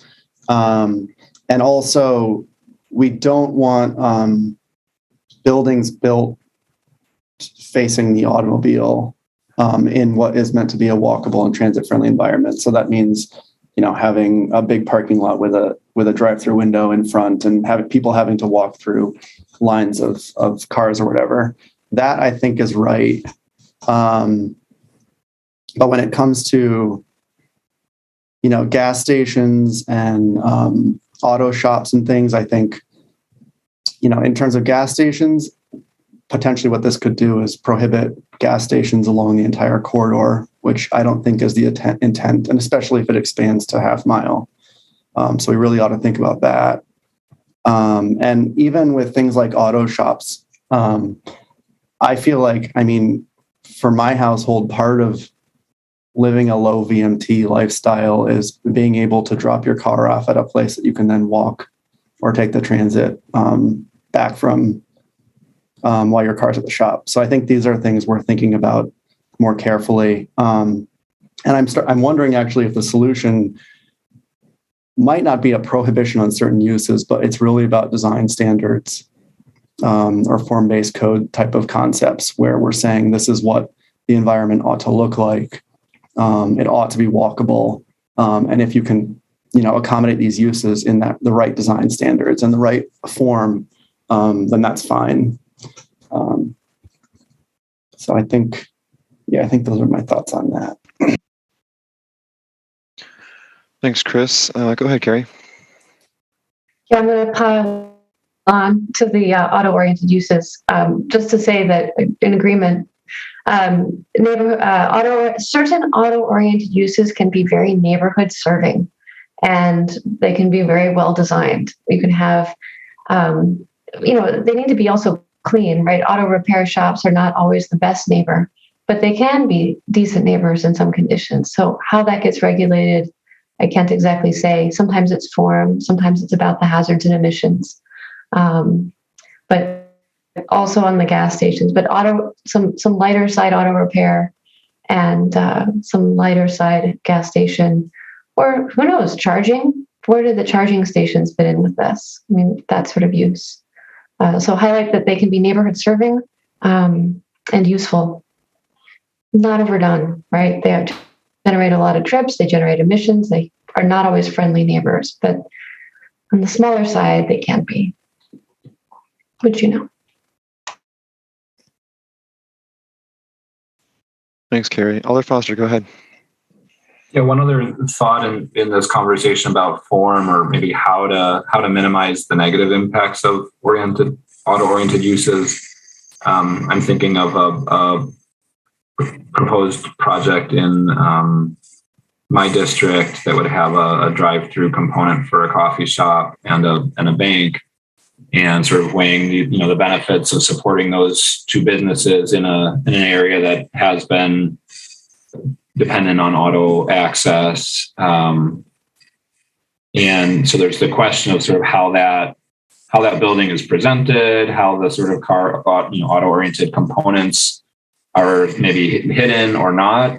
But then also, I think one really important thing to think about is kind of access points and actual traffic to and through the site, and how that impacts others nearby. So, is there a single point of access for those auto access, or is this sort of site perforated with 4 different entry points? So are we in that design and in that allowances, how much are we prioritizing access by the autos versus allowing them, but kind of tucking them behind access by foot or other means? So maybe that's some feedback that could be brought into that conversation. Just two quick things I want to bring up in reference to the proposal that Alder Foster just brought up for his district. The drive-throughs in that one are under the building and within the building, and in some districts, I think it's actually only NMX right now. Drive-throughs are conditional uses, but they must be within or under a building. Where in a more suburban district like suburban employment or commercial center, you can get a Portillo's with an 11-lane, mega drive-through that just circles the building forever. And so, kind of as we go through this, we can identify, in which districts where, maybe we're not eliminating drive-throughs, but we are establishing those standards that, maybe it does have to be under the building or within the building, and it can't just be an open drive-through. And so some districts it gets eliminated, some districts it gets changed, maybe some districts it doesn't change. And kind of going along with that, we do have 40 some zoning districts right now. So the way that we are able to kind of change the underlying uses within all of these districts with the overlay district is pretty nuanced. On the far east and west ends of the BRT corridor, they are districts like suburban employment commercial center that allow very suburban types of uses. And then when you get closer in and you're looking at NMX or TSS or TE, those are uses where the forms and the standards are much more fine-grained and oriented towards a more urban environment. And so, would keep in mind that these aren't just going to be changes across the district that are all the same. They will be fitted to the urban environment for each one. So if there aren't any other comments on number 4, I'm going to jump back up to number 3 for setback adjustments. For many of the districts that we're looking at, we have pretty small setbacks already, and in a lot of cases they are 0 feet on the front and the sides. So we're not really recommending changes to those districts or to those requirements. But wondering that in single family residential districts, so there are, like we said, 14 or 1,500 single family parcels along the buffer that we showed. Should the setbacks for single family districts be reduced? Anyone has comments on that? I'd like to hear it.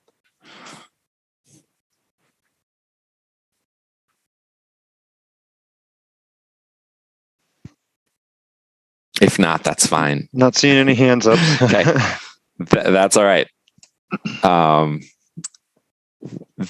Regarding height, so staff is suggesting implementing a 2-story minimum in most of these districts, and then for maximums, so as it stands right now, there are no absolute maximum heights in any districts other than the downtown districts because of the state capital.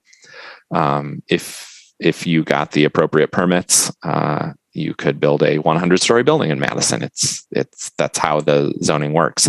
But we do have a threshold from when a proposed structure goes from a permitted use, they can build by right, to a conditional use. And so what we are recommending is that we could potentially make that threshold higher. So in NMX or TSS, say, instead of 3 stories being a permitted use and 4 or more being a conditional use, 4 stories becomes a permitted use and 5 or more becomes a conditional use. And then potentially in more dense districts like RMX, we could bump that up by 2 or 3. So if there are thoughts on that, I'd like to hear them.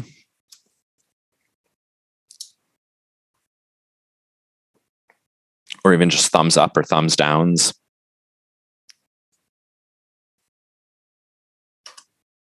Go ahead, Alder Foster.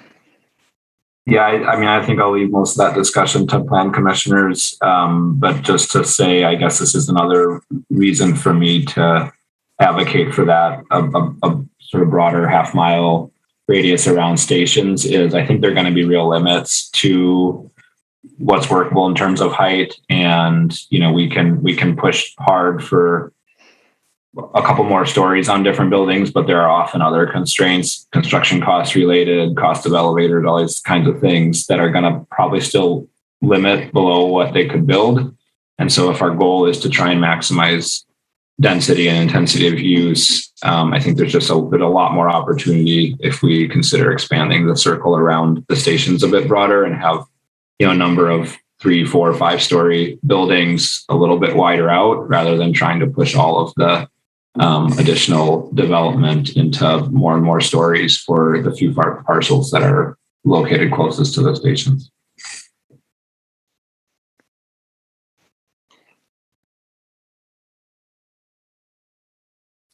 Anyone else?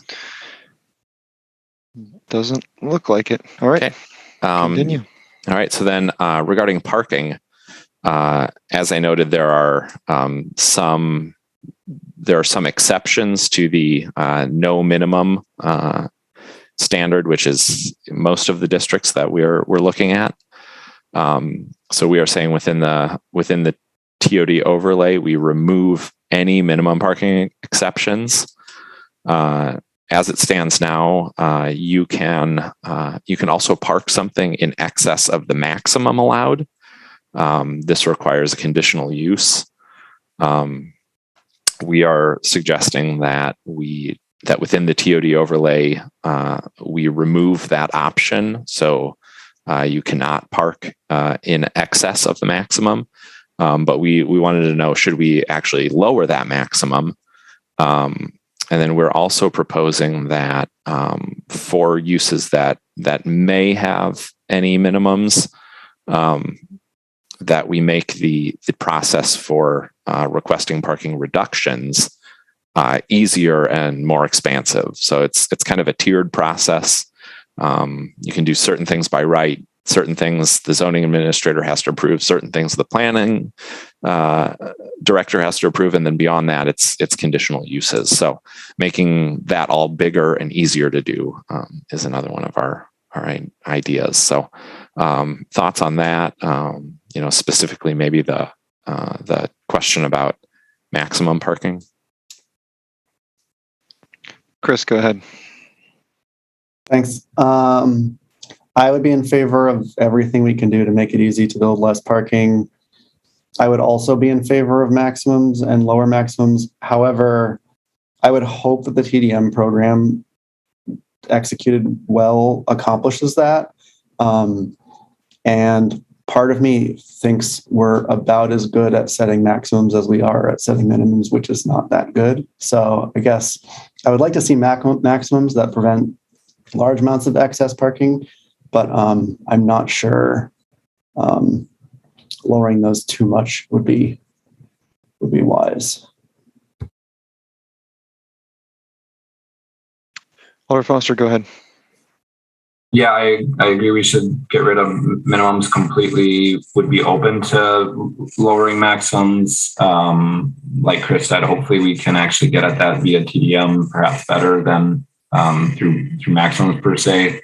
The only thing I'd want to be really careful about is I know there are often sort of minimums imposed by lenders and others involved in projects that I just want to be careful that we don't set a maximum below, and there is a project we actually would want to happen, but we've sort of stopped it from happening by an artificially low maximum. But if there are areas where we can tighten that down, I would support both getting rid of the minimums and lowering maximums where we feel kind of confident doing it.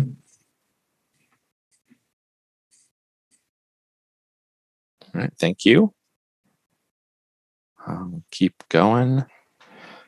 I believe this is the last question. So for single family districts, I I mentioned that we may potentially, allow the addition of a unit. Just wondering how, or thinking about how that goes about. So we thought of 4 options from the most permissive to the least permissive. So you can allow an extra unit on all lots, regardless of lot area. So there are lots that are smaller than what the zoning requires. In this situation, even though that is a non-conforming lot, they could have a second unit.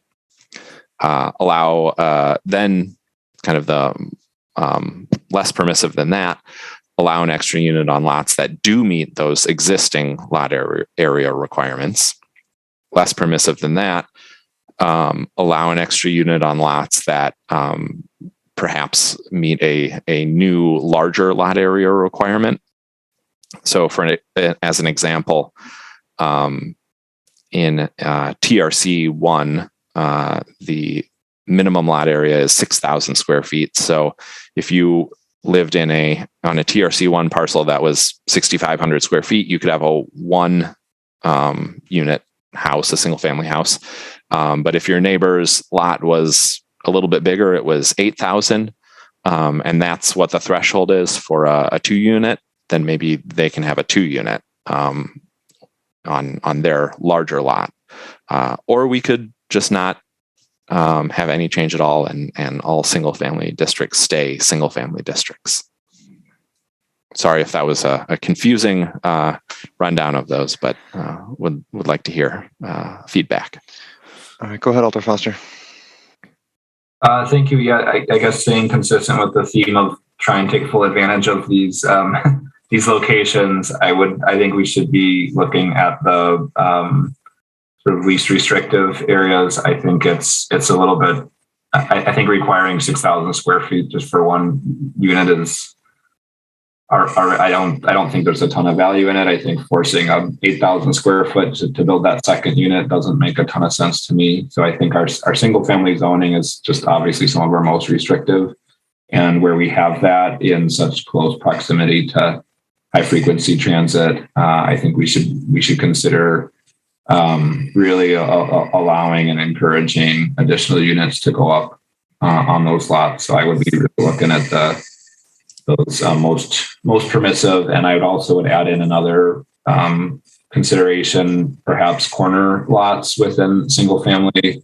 Those could even be allowed up to 4 units and with reduced setbacks. And I think there are other communities that have taken some of those steps around corner parcels in single family that I think can handle sort of the massing and et cetera. So I would throw that into the mix as well.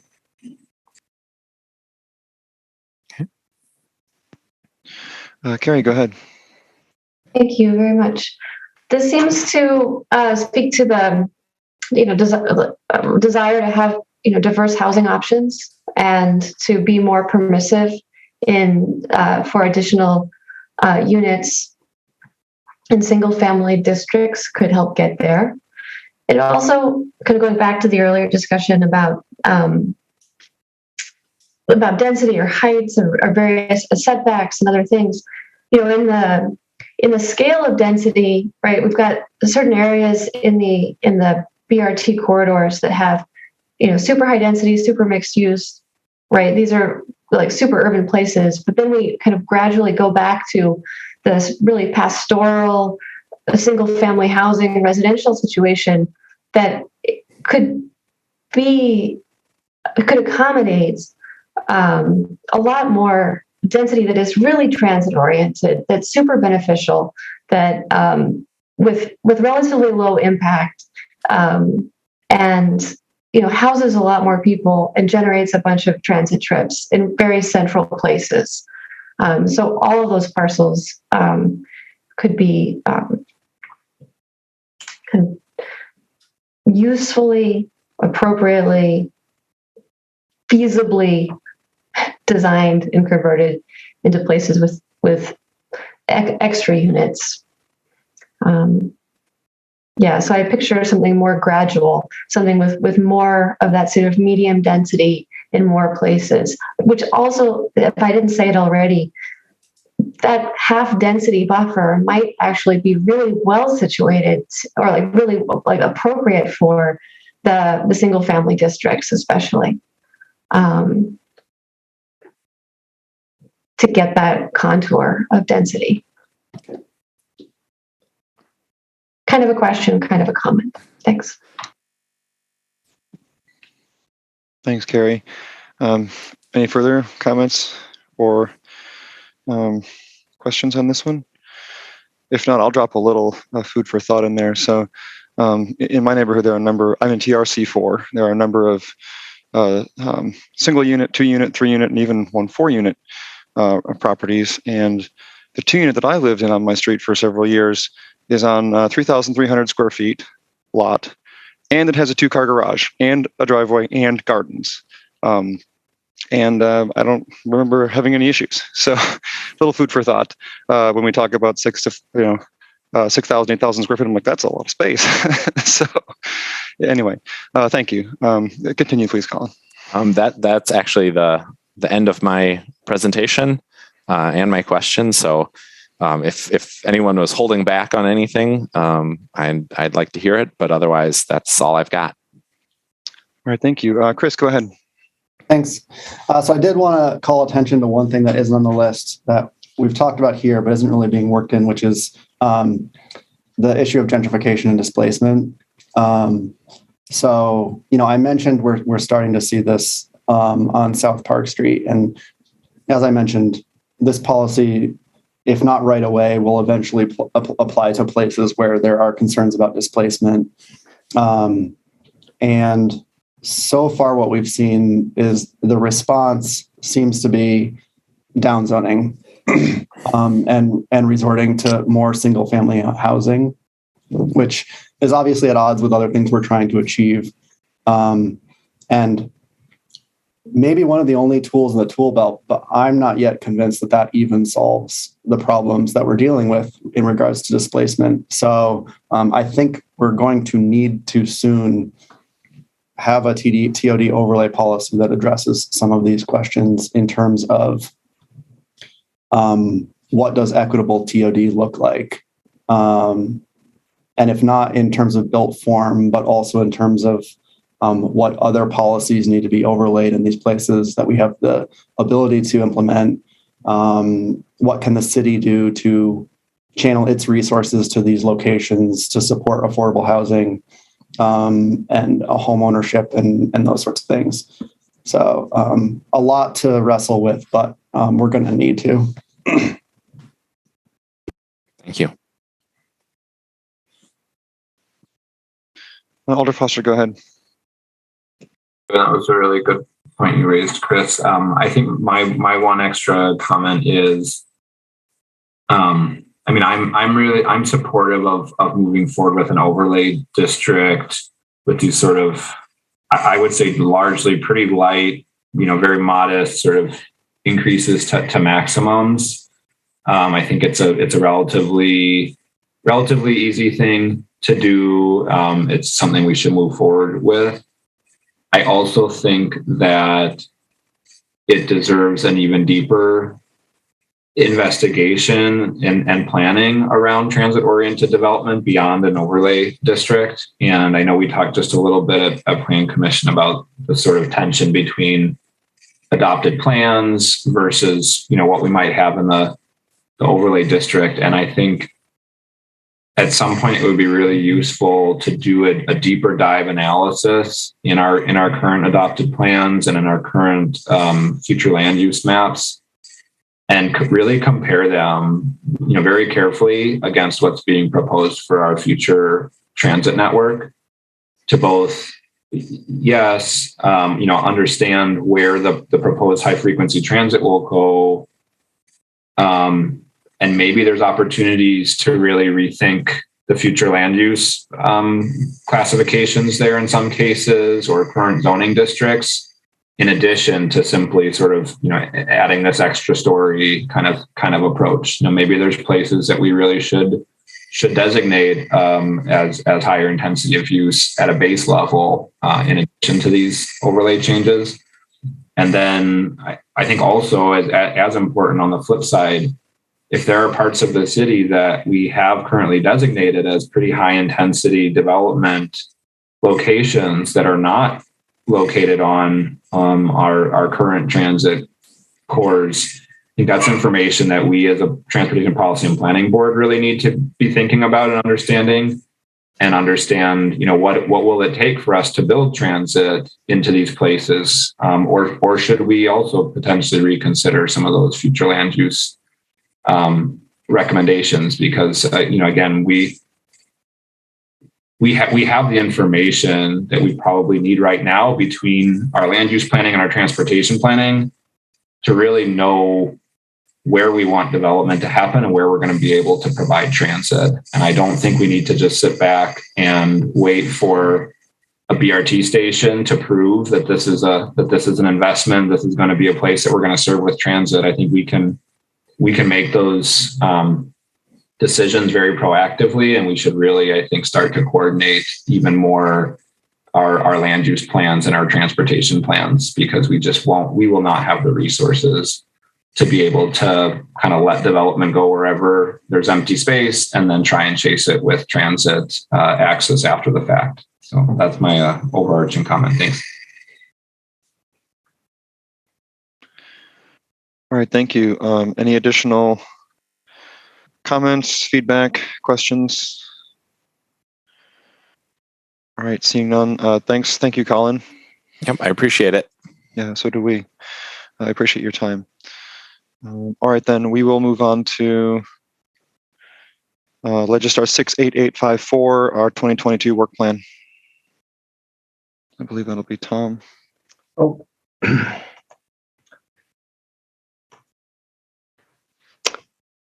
I'll go ahead and share my screen. This is a work plan in the draft form, and it's probably could be modified in respect to some of the federal funding that's becoming available.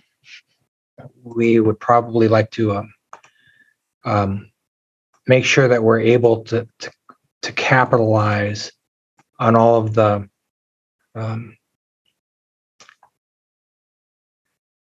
there. So I'm going to ask, do you see the presenter's view, or do you see the presentation view right now? Looks like presentation view to me. Okay, that's fine. So, the first thing we did is to maybe take a look back on what was in our work plan for 2021 and see how are we doing on that. And so these, the green check marks mean that we've really basically completed them, or they're very near complete. The yellow check marks mean that those items are, I'm going to say, in process, and that they're continuing to move forward and there's measurable progress on them. The black or the red X's represent just efforts that we just could not move forward. If you look at this, we have the first priority issues, and then last year we had the COVID-19, which was kind of an added effort that was not planned or anticipated. And then we had second priority and third priority. This year we are not having a special COVID-19 category, because I think we are just coming to the realization that we are going to live with the repercussions of this now, and it just needs to become part of our normal work efforts. If we look at what we are thinking of planning for our first priority is one, the satellite facility that was purchased on Hanson Road that has a series of capital improvements that need to be administered. We'd like to let a contract for that sometime mid to late 2022. 1101, contractors started the project at 1101 last summer. They'd like to complete it next summer. The transit network redesign, we would like to have a planned network adopted by all the BCCs. For the bus rapid transit, we would like to have the environmental document approved in the spring, a grant agreement by summer. We'd like to have perhaps our first initial contract let in the fall of 2022.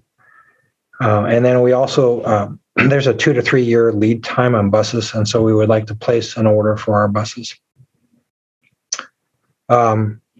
Technology upgrade. Justin has selected a vendor for the technology upgrade. There needs to be some design and then ordering of equipment.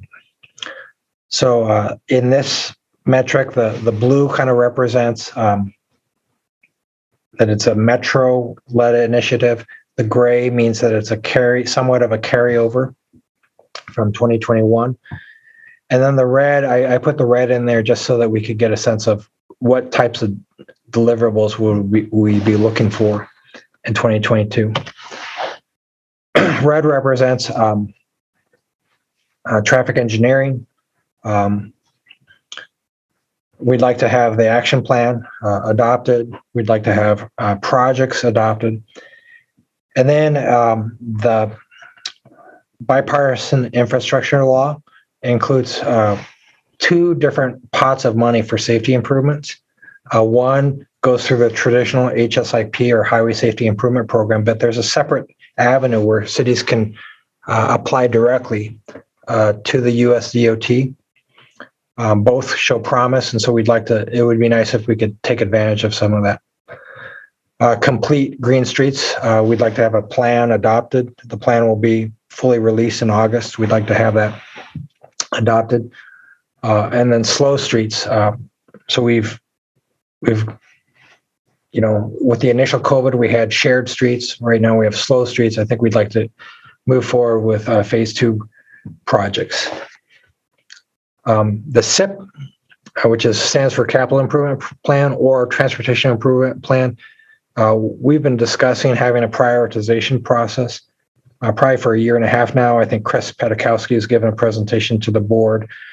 Phil is also going to start helping us on that and working on it so that we can at least begin that process. Then as we move to the other side, the 2022 budget does include some money for Amtrak or passenger rail study.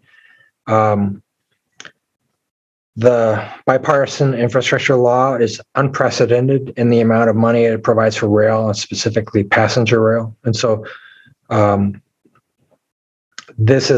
it's probably the most, actually they say it's the most money that's ever been provided for passenger rail since the formation of Amtrak in the 1970s. So we would like to be moving on that and ready, I guess you'd say ready. We don't want to see that opportunity pass us by. There has been a long discussion on potential interchanges on I-94, in the American Family UW Hospital area, and one also off of Milwaukee Street. And the city authorized about $250,000 to do interchange studies for those 2 corridors in 2018. Right now, the WSDOT has Justin reinitiated and actually re-envisioned, I don't know what you'd call it, but their I-94 study is, they stopped the previous study, reinitiated it, selected new consultants, and they would like to bring a project to the Transportation Projects Commission, which is a state thing, in 2024. So if we want these accesses to be evaluated or incorporated in anything WSDOT's doing, we have to probably start to move forward with these and study them. The green represents PEEV, or parking. Okay, so right now we have a rather antiquated monthly permit software that's still using an old Access database, and we probably should make the transition to TDM ordinance. You've seen tonight. Hopefully, we can get that enacted, and then planning is leading the effort for the State Street campus garage and intercity bus terminal. But while that's a mixed-use development, a substantial portion of that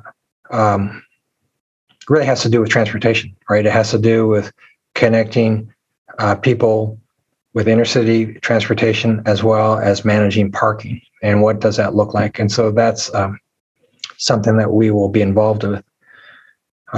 Probably this is I think I might make a thing. This will be a little bit more complicated in that I don't know if many of you are aware, but Sabrina Tolley has announced her resignation, so she won't be our parking manager in the new year. And so we'll be having existing staff fill in until we're able to recruit a new parking manager, but it probably delays our ability to just move aggressively forward on a lot of new initiatives in the parking. And that being said, we appreciate really the contribution and the investment that she's made for many years. If you think about it, she's two fully new parking garages were opened under her watch, and so she's made a huge contribution. For a second priority, for Metro, there'll be some operational improvements associated primarily with the network redesign, and that could include, let's say, signals, cuts and median openings, those types of things. We would like to have those under design in the fall. LED conversion project. Stoughton Road, you will be hearing much more about that. As mentioned, I think in my director's report, WSDOT is reinitiating the Stoughton Road project. They want to bring the section from Highway 30 to the north to the Transportation Projects Commission in 2024, and then the section south of Highway 30 in 2026. And in some ways, I wouldn't have minded if they had just delayed that, because that's a very complicated corridor, and it has complicated intersections like Stoughton Road and East Washington. But they are moving forward on that, and so we have to engage and interact and make sure that Madison's interests are incorporated in those studies.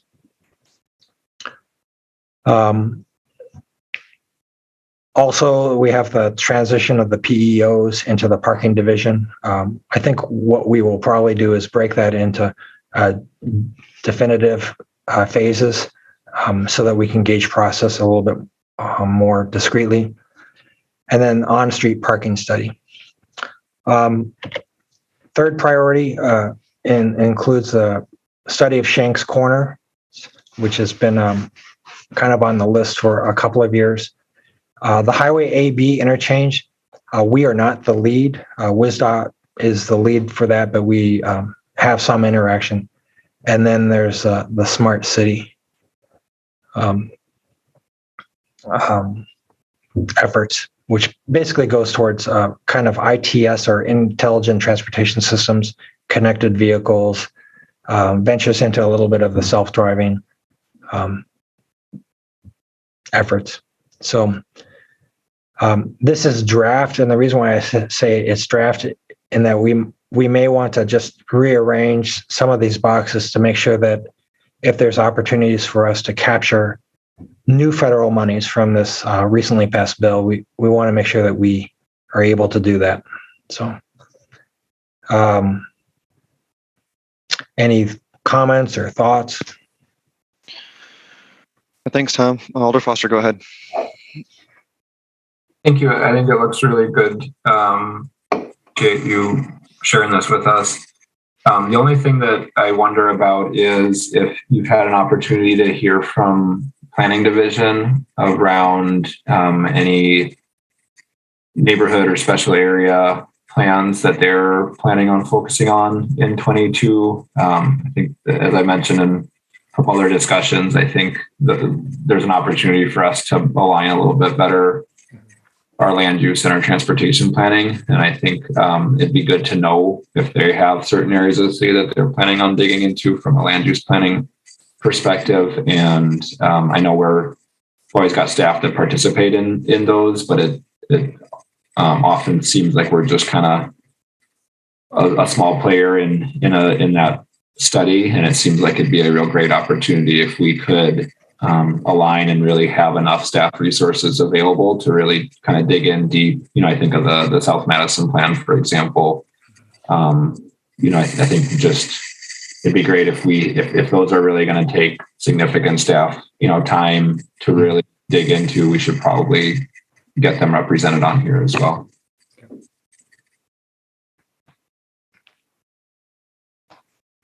All right. Any further comments or feedback? All right. Seeing none. Thank you, Tom.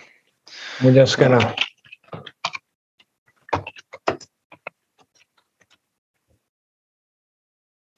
So just make sure that it's incorporated, right? So thank you. All right. Thanks, Tom.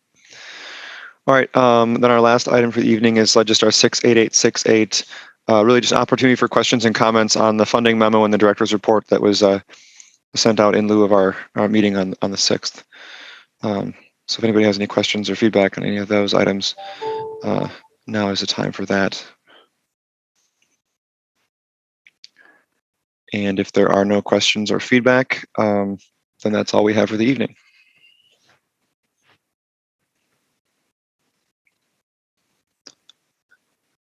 Chris, go ahead. Move adjournment. All right, there's a Adjournment, motion. that Is there? Yeah, there's a motion. Is there a second? Alder Furman, thank you. All right, all those in favor of adjourning the meeting for this evening, please unmute yourselves and say aye. Aye. I Opposed, no. Chair believes unanimous. We are adjourned. Good night, everyone. Thank you. see you. Thank you.